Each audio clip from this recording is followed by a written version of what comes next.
मेरे भाइयों, हम आपसे कहने के लिए आए हैं कि इस वक्त इन 77 सालों के बाद पहली एक मुस्लिम क़यादत खड़ी हुई है। अब तक तुमने ऐरे गैरों को दिया। एक औरत बाज होती है, माफ़ करना, उसकी ममता उसे परेशान करती है, अड़ोसन पड़ोसन के बच्चे को गोद में लेती है, लेकिन जब उनका बच्चा हो जाए तो फिर अपने बच्चे को आगोश में लेती है। आज एमआईएम एक जमात बनकर आई है। कल तक तुम भीख मांगते रहे, गर्दनों पे हाथ डाला, फिर भी टिकट के लिए दामन फैलाते रहे। आज एमआईएम ने तुम्हारी इज्जत में इजाफा किया है। आज तुम टिकट देने वाले हो गए हो और मैं मुबारकबाद देता हूं। जीत हार तो ऊपर वाले के कब्जे में है, लेकिन इस वक्त जिस ईमानदारी के साथ राणा रंजीत ने कदम बढ़ाया एमआईएम की तरफ, अभी मुसलमानों का एक तबका है जिसको बड़ी हिचकी आती है एमआईएम का नाम सुनकर। एक कहता राम आवेशी कैसा बोलता है, गर्दन कटा देगा। मैंने कहा है ना अहल, तू नहीं जानता। नबी रहमत ने कहा जब बुराई को देख तो ताकत से रोक, न हो तो ज़बां से टोक। अगर ये भी तुमको तौफीक न हो तो दिल से बुरा समझे कि ईमान का ज़ईफ़ तरीन हिस्सा है। अरे पार्लियामेंट में मेरी ताकत तो नहीं है, लेकिन मेरे शेर की आवाज़ में आवाज़ है। वो सिर्फ मजलूमों की आवाज़ नहीं, नबी रहमत के फरमान की तामील भी कर रहा है, और आज उसको भी दबाना चाहते हो। मेरे जाम में ज़रा सी मैं बाकी, ये झूठा दीनदार कह रहा वो भी हराम है शाकी। जो भी बोलना चाहता है उसको भी तुम रोक रहे हो। आज उसने कदम बढ़ाया है और उसने आपके लीडर को माना है। मेरे भाइयों, आप में से दीनदार लोगों के मैं चेहरे देख रहा हूं।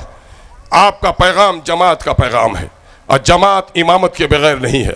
जो कौम अपने इमाम से महरूम हो जाती है वो कौम दुनिया में रजील खार हो जाती है। देखो, मैं अक्सर तमसील से समझाता हूँ। 70 और 80 किलो का एक इंसान है, दोनों जानू उनके कट जाए 15 किलो के, लंगड़ा कहलाएगा। बाजू कट जाए उनके, लूला कहलाएगा। लेकिन दोनों बाजुओं से बहुत कम वजन उसकी गर्दन का होगा, और अगर गर्दन काट दी जाए तो फिर वो लंगड़ा लूला इंसान नहीं, वो लाश है। जिस तरह जिस्म में गर्दन नहीं है, सर नहीं है, तो वो लाश है। जिस कौम का कोई अमीर नहीं, सरदार नहीं, वो भी दुनिया में लाश के मानिंद है। आज देख लो, तुमने तस्वीरों में शेर की तस्वीर देखी होगी, बच्चा उसे जर्रा जर्रा फाड़ देता है, और बिल्ली निकल के आती है तो बच्चा चीख कर माँ के आगोश में चला जाता है। तस्वीरों से नहीं होता, हकीकतों से होता है। सिर्फ फरामीन मत पढ़ो कि जमात हमारी ज़िंदगी में है। तुम्हारी मस्जिदों में भी जमात होनी चाहिए, तुम्हारे बाज़ारों में भी जमात होनी चाहिए, सफ़र में भी जमात होनी चाहिए, और सियासत में भी तुम्हारी जमात होनी चाहिए नौजवानों। और उसी अमीर को मान लो, जिस दिन ये बिहार की ज़मीन को यकीन हो गया कि बैरिस्टर असदुद्दीन अवैसी का झंडा अगर हम उठा लेंगे तो अपने अमीर, सियासी अमीर की बुनियाद पर हमें वोट मिल जाएगा। उस दिन एक राणा रंजीत नहीं, दर्जनों राणा रंजीत बैरिस्टर असदुद्दीन अवैसी से अपना दामन वाबिस्ता करके हिंदू और मुसलमानों की नई इत्तेहाद की कहानी लिखेगा। अगर आप चाहते हैं इस मुल्क में अपनी टोपी की हिफाजत, दाढ़ी की हिफाजत, शरीयत की हिफाजत सिर्फ अकेले नहीं कर सकते, इस मुल्क में उन अमन पसंद हिंदुओं को साथ लेना पड़ेगा। और राजपूतों की तारीख रही है कि मुसलमानों के साथ इन्होंने हमेशा दोस्ती निभाया है।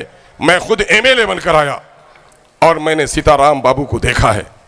इतना मिलनसार इंसान, बहुत ही प्यार और प्रेम से उनसे मिलता रहा, और यकीनन है कि राजद के चंद लोगों को मैं याद रखता हूं तो सीताराम बाबू को ज़रूर याद रखता हूं। जब पहली बार राणा रंजीत से मेरी मुलाकात हुई, मेरे घर पर यह दावत देने के लिए गए थे किसी खेल के मैदान में आने के लिए। मैंने कहा इतने बड़े नेता का बेटा इतना सोबर है, संस्कार इसी को कहते हैं। मेरे भाइयों, आज वो कदम बढ़ाकर आपके पास आया है और उसने एमआईएम का टिकट अपने गले में डाला है। भाई भटक गए हैं, दूसरे लोग भी कोशिश कर रहे होंगे, लेकिन उसने समझा है बाप की रवायत को मैं बचाऊंगा, और शिवहर की सरजमीन पे हिंदू और मुसलमानों को लेकर, दलितों को लेकर, महरूमों को लेकर इस क्षेत्र की समस्याओं का जवाब दे। आज रामा देवी की जगह पर एक बाहुबली जी आए हैं, ये जवाब दें कि आप टिकट लेकर आए हैं डबल इंजन की सरकार का। ये बताओ बेलवा पुल का मामला क्यों नहीं, बेलवा घाट का मामला क्यों नहीं हल हुआ, फुलवड़िया घाट का मामला क्यों नहीं हल हुआ,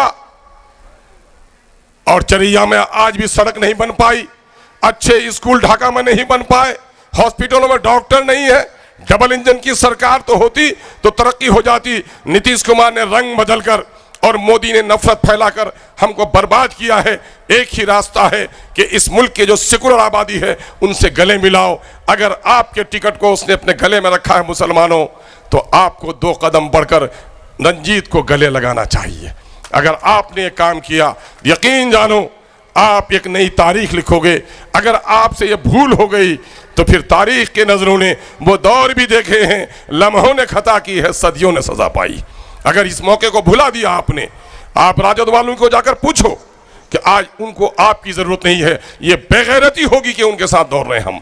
मेरे भाइयों, MIM आई है, अगर 8 जीत कर आ गए होते तो बिहार की हुकूमत हमारी मुट्ठी में होती, या लालू जी जीत गए होते 3 तो खुशामद करके सरकार बना, 50 बार फोन आया है ना, अख्तर साथ दे दो।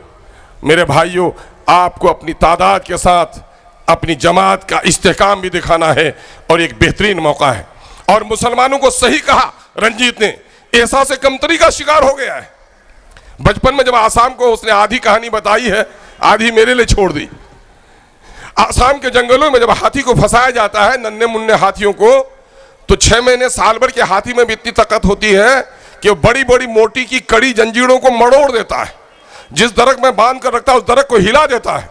और जब आदी हो जाता है तो फिर बारात में आए या तमाशे में आए, बैल के रस्सी से, बल्कि बकरी के रस्सी से भी बांध दो तो वो हाथी सूंड हिलाता है, बदन हिलाता है, लेकिन पाँव में ताकत नहीं लगाता। उसके दिमाग में बात बैठ जाती, वो जो नहीं तोड़ सका था ये भी नहीं तोड़ पाऊंगा। ये तो आम हाथी की आदत होती है। लेकिन इन हाथियों की जमात में जब कोई हाथी पागल हो जाता है तो पैर के रस्से को नहीं तोड़ता, बस्तियों को भी उजाड़ देता है। अब बस्तियों को ही नहीं उजाड़ता, बल्कि वो दुबला महावत 40 किलो का 80 मन के हाथी पर बैठकर जो लोहे का डंडा उसके सर पर चला रहा था, अपने सूंड से उसे निपेटता है और उसके सीने पर अपना पांव भी रख देता है। आज हाथी को रस्सी में बांधने की जरूरत नहीं, हाथी को पागल होने की जरूरत है। न हो जिसमें गैरत तो फिर वो इंसान क्या है। उठो मेरी दुनिया के गरीबों को जगा दो, कहा था इकबाल ने। काखे उमरा के दरो दीवार हिला दो, जिस खेत से मुयस्सर न हो दाकान को रोजी, उस खेत के हर खोसे गंदम को जला दो। आज यकीनन है बीजेपी तो हमारी खुली दुश्मन है, लेकिन राजद और कांग्रेस ने भी हमें महरूम किया है।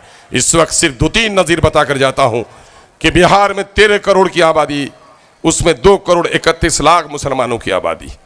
बिहार में 13 करोड़ लोगों के टैक्स से बिहार चलता है। इसी टैक्स से सरकारों को सरकारी नौकरियां देती है। लेकिन उर्दू की सारी तालीम बंद।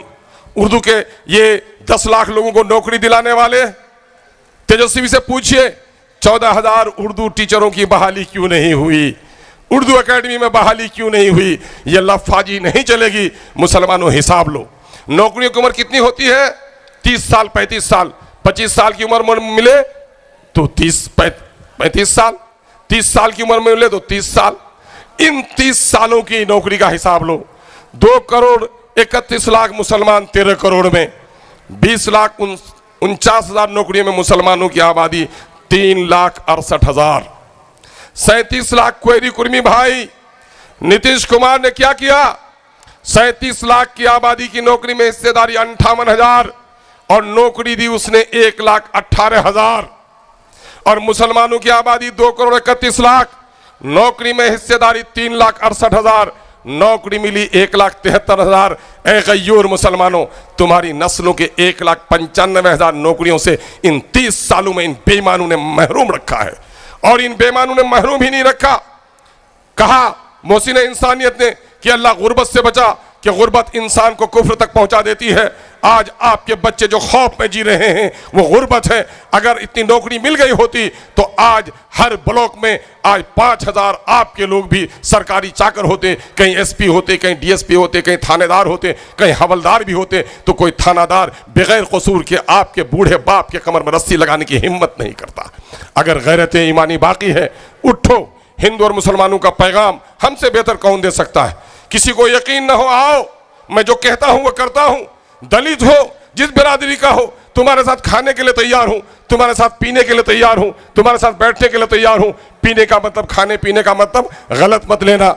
यह है कि हम तुम्हारा और लहू हमारा लहू एक है। किसी साहब ने बड़ी अच्छी बात की है, लाया हूं बंद करके मैं साफ बोतलों में किस जात का लहू है, कोई डॉक्टर ये बता दे। खून एक है, माँ बाप एक है। आइए एक इनकलाबी नारे के साथ कि सब ने दिया है अपनी जगहों पर बैठ करके। मैं जो नारा दोहराऊं वो दोहरा सकेंगे आप? पार्टी ने एक नारा दिया है जुल्म के खिलाफ कि कांग्रेस, राजद, भाजपा, जदयू सब ने हमारे साथ जुल्म किया है। पार्टी ने एक नारा दिया है, मैं चाहूंगा नौजवानों जरा चीख कर नारा लगा दो, सबने दिया है हमको चोट, सबने दिया है हमको चोट, सबके दिल में है खोट, अब न देंगे इन बेईमानों को वोट, अब अपनी पार्टी अपना वोट। अरे सारे लोग बाजू लहराओ यार, जिस कौम को गुस्सा नहीं वो जालिमों से इंसाफ ले सकती है क्या? अब न देंगे इन बेईमानों को वोट, अब न देंगे इन बेईमानों को वोट, अब अपनी पार्टी अपना वोट। इनकलाब, इनकलाब, बैरिस्टर सऊदीन अवैसी, बैरिस्टर सऊदीन अवैसी, राणा रंजीत, राणा रंजीत, पतंग का निशान, पतंग का निशान। चलिए ढाका की आवाम, आपको आदाब व सलाम। अब मैं बड़े अदब के साथ, आपके इंतज़ार की घड़ियों में ज़्यादा मखल नहीं होना चाहता, बड़े अदब के साथ, बड़े एहतराम के साथ एक ऐसी शख्सियत को हम आवाज़ दे रहे हैं जो मीडिया के एक बड़े जिम्मेदार रहे, इलेक्ट्रॉनिक मीडिया के, और उन्होंने न सिर्फ एमपी का इलेक्शन जीता है बल्कि जिस फॉर्मूले पर हम लोग यहाँ आज काम कर रहे हैं वहाँ 22% मुस्लिम आबादी है। जो नादान ये कहते हैं कि एमआईएम सिर्फ मुसलमानों की पार्टी है, उनकी आंखों की पट्टी खोलने वाला सर साहब के दरमियान में आया है। औरंगाबाद में जहाँ 200 बरस से वहाँ पर फिरका परस्त जमातों के लोग जीतते थे, और वहाँ पर जब इंसाफ की आवाज़ लगाई भाई जनाबे इम्तियाज जलील साहब ने, तो हिंदू और मुसलमानों ने सबको उसका नेता समझा और जिताया। और अब की बार हम लोग देख के आए हैं कि जितने वोटों से जीते हैं इंशाअल्लाह उनसे ज़्यादा वोटों से अब की बार भी जीतेंगे। ये है एमआईएम का पैगाम। अब आपके सामने में हमारे और आपके लीडर जनाबे इम्तियाज जलील साहब।